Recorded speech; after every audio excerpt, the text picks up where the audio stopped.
And welcome back to Just Radio, the number one radio in the world. My name is David Kamau, by the way. I was out over the weekend. I was out, I think, since Thursday. I came back on Monday. And I observed something which I thought is interesting, yeah? And I think it could help reduce so many things.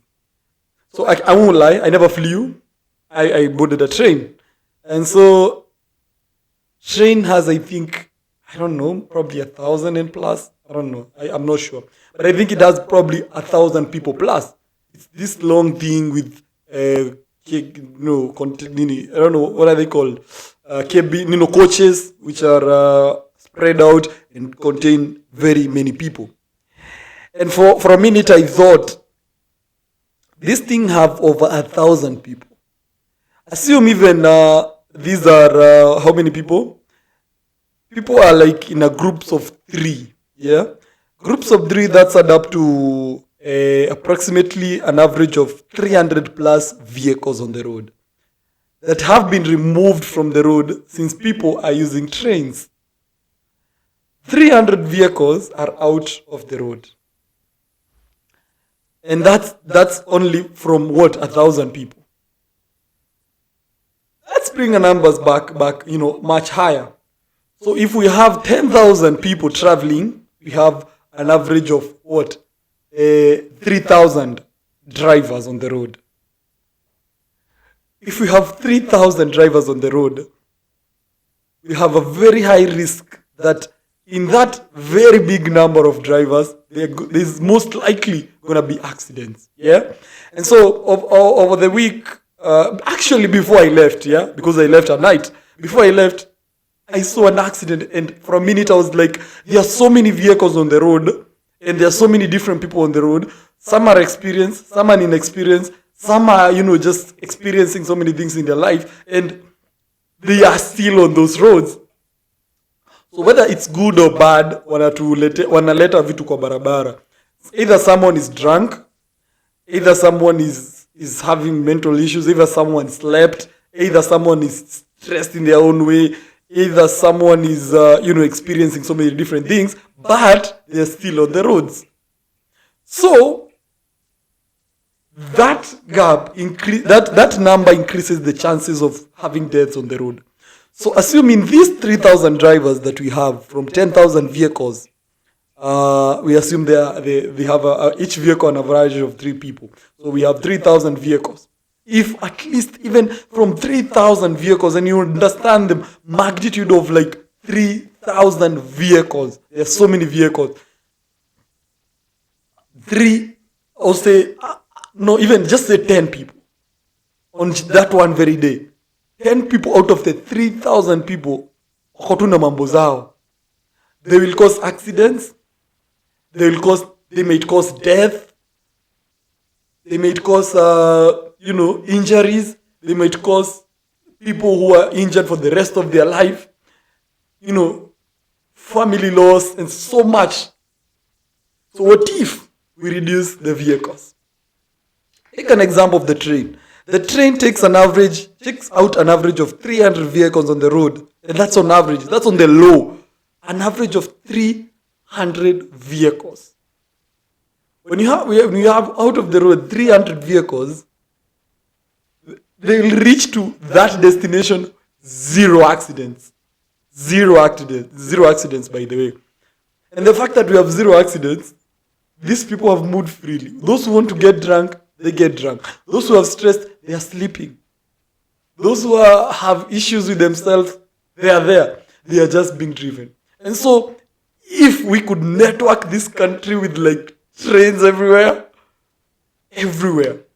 and we make sure we reduce the number of vehicles, I believe there is no part of this country that doesn't have like probably a rail. Maybe zingine zilifika sijui wapi zikakatika, but we have so many rails. Imagine sasa nikitoka kama I'm living Nairobi, I'm going to Thika.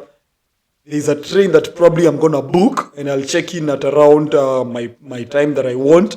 I'll go check in, and the train leaves the station. And all those vehicles zenye maybe zingeleta disaster kwa hii barabara juu wengine wako na mambo zao zimetoka.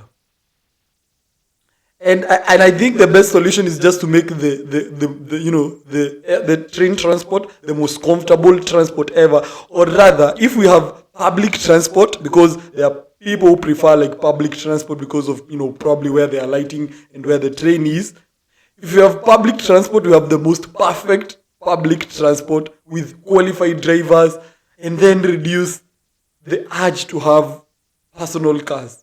If I want to board a public vehicle, it's very comfortable, it's very easy, it's very reliable. Like nikitaka kutoka hapa niende mahali nataka, I just go board a public vehicle, inanipeleka vizuri, it's comfortable, it has privacy and whatever, it's classy, it's driven by professionals. In that case, I think we will reduce accidents. But as long as we have hundreds and hundreds of, actually thousands and thousands of people driving on the road, by the way, probably half, I don't know, they are unqualified, yeah? There are those who got driver's licenses illegally, they have never even been to school, ni mtu tu alikuwa na pesa, and there is someone who's not minding other people's lives and he wants the money, gives this person a driver's license, anakuja kwa barabara, doesn't know the rules, doesn't understand how the road works, doesn't know these points, you're not supposed to speed, you're supposed to drive this way, in these places. If you don't know the roads, don't drive so fast, reduce the speed. Speed freaking kills. You know that, it's written everywhere on the highways, that thing kills. You understand? So as long as we have those number of people still there on the roads, then we are not safe. We are not safe at all. And so for me, I think to reduce accidents, then we should reduce the vehicles. Either to make the vehicles extremely expensive. To have a personal car, hey, you're a millionaire. You must have a lot of money. These vehicles are not just owned by anyone. Watu now public transport ikuwe the most reliable. To reduce kabisa nazo mabasi zikuwe tu huku zimejaa, classics zimepimpiwa, ziko sawa. We have modes of like probably booking buses, lazima uende usimame stage, yani quality, and people wanapelekwa tu vizuri. That way will reduce the number of deaths through accidents. Because if you look like statistics, I think from January to September, there were like 3,000 people who had dead. 3,000 people dead from accidents. And there are like 15,000, incidences. They were injured, others. 15,000 people were the one who had got involved in accidents.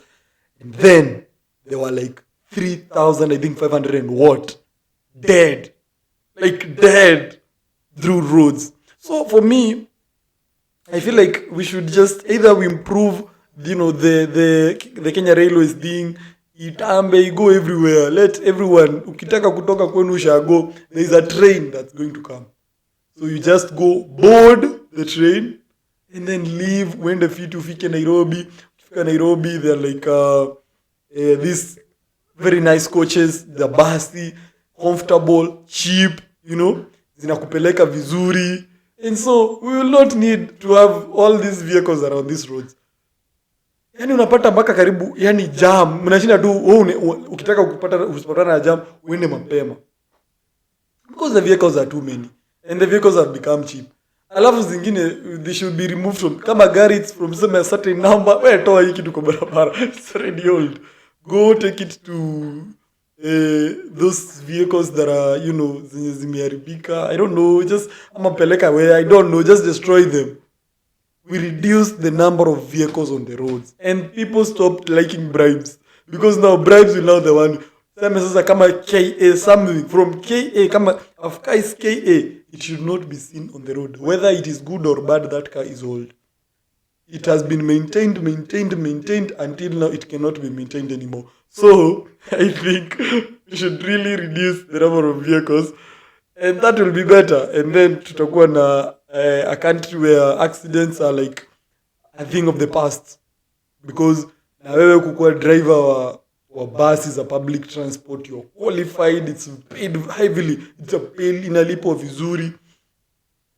But hii sasa yetu, we have accidents every time. Unasikia tu watu walilipuana wengine hujui walitoka wapi, huyu alikuwa na mambo zake, huyu alilala, huyu amefanya ni no, we reduce all those things. We have a very good railway transport, a good public transport, a very cheap, by the way, public transport, in terms of payment, because there are very many people, na zikuwe mingi.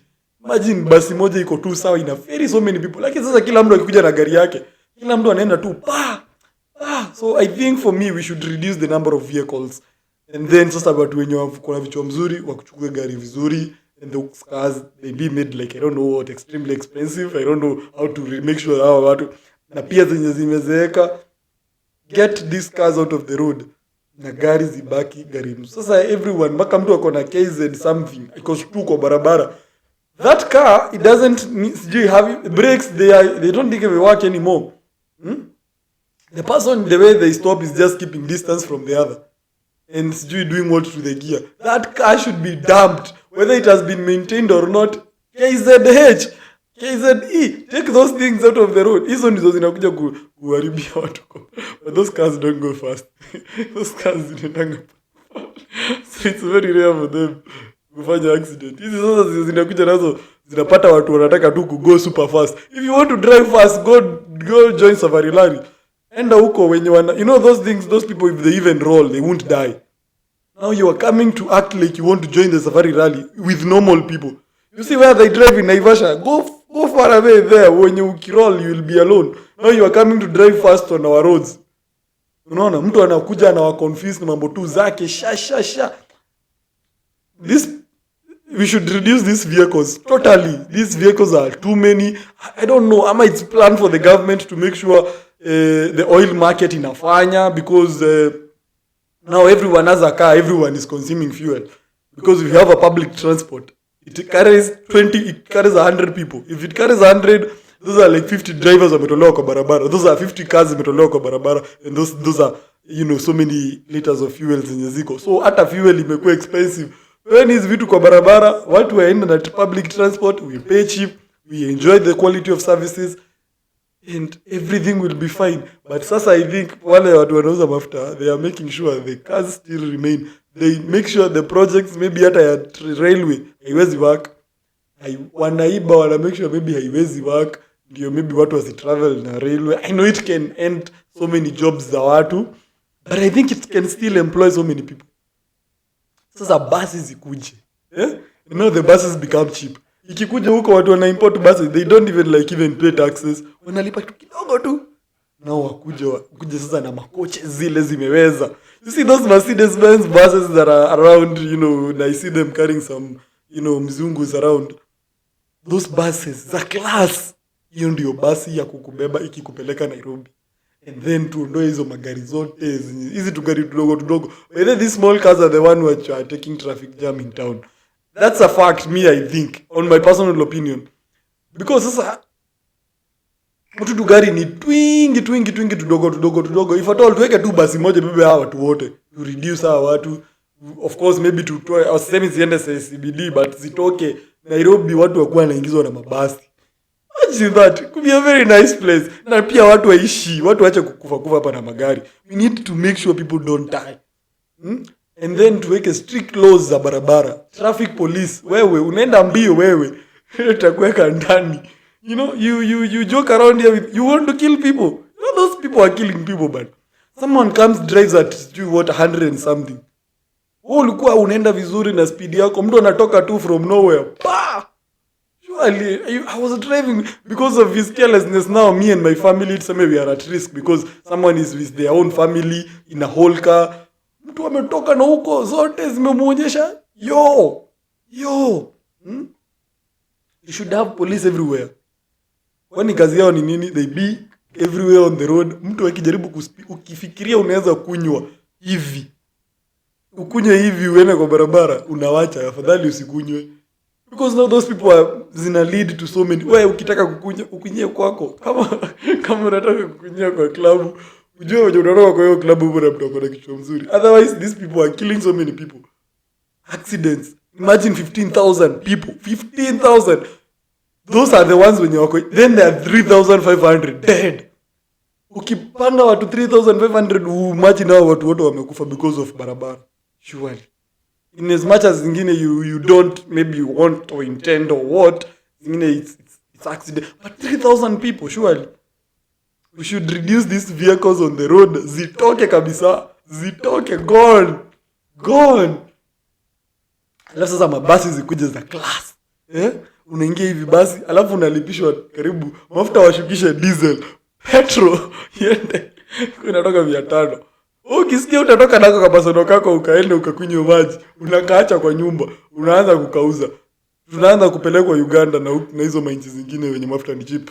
Huku kwetu tupandishe mafuta ya petro 500, mafuta ya diesel. I think they take diesel. The diesel ipelekwe 50 bob ama 20 huko chini kabisa, ikuwe very cheap.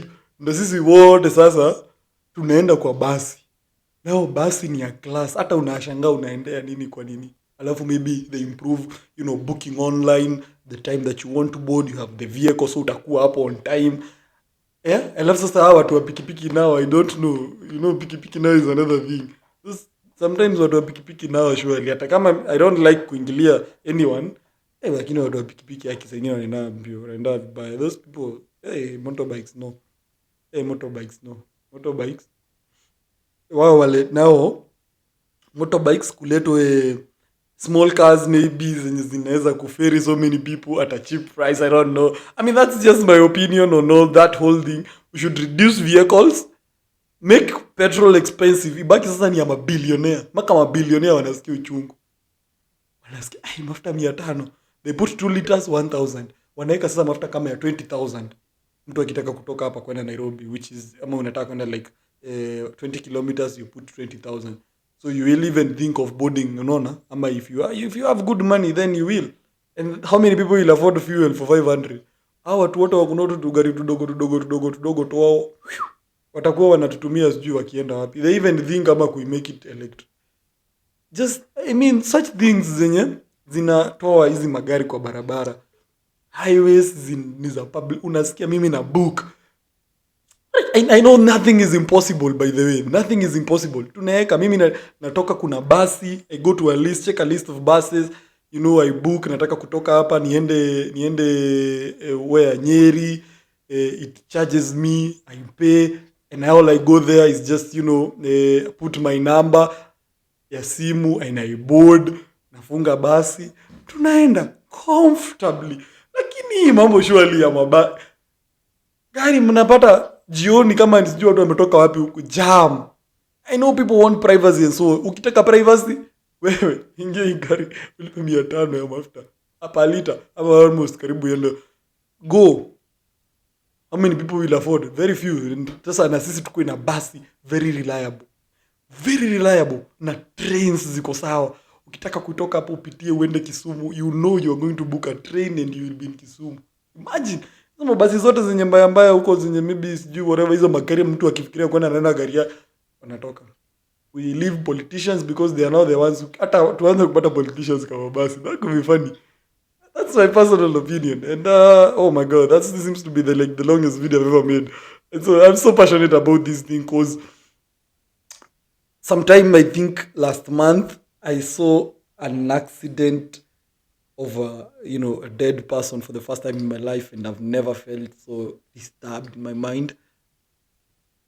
And I know a couple of them still the accidents. Zingine it's people overspeeding. Zingine of course some things maybe azinge preventika, I don't know, and so on and so forth. But what I believe near you should probably at least increase the railway, But I think it's impossible because of people who there's a petrol station everywhere. So you can't just fill petrol stations everywhere for buses, you understand? So they need so many vehicles. But I know it's a difficult thing to work with, but I mean, we can try it maybe. And that's my personal opinion today on this Wednesday of 19th of October 2022. And this is just radio, the number one radio in the world. My name is Vika Mao. Peace out. Take it easy. See you in a bit.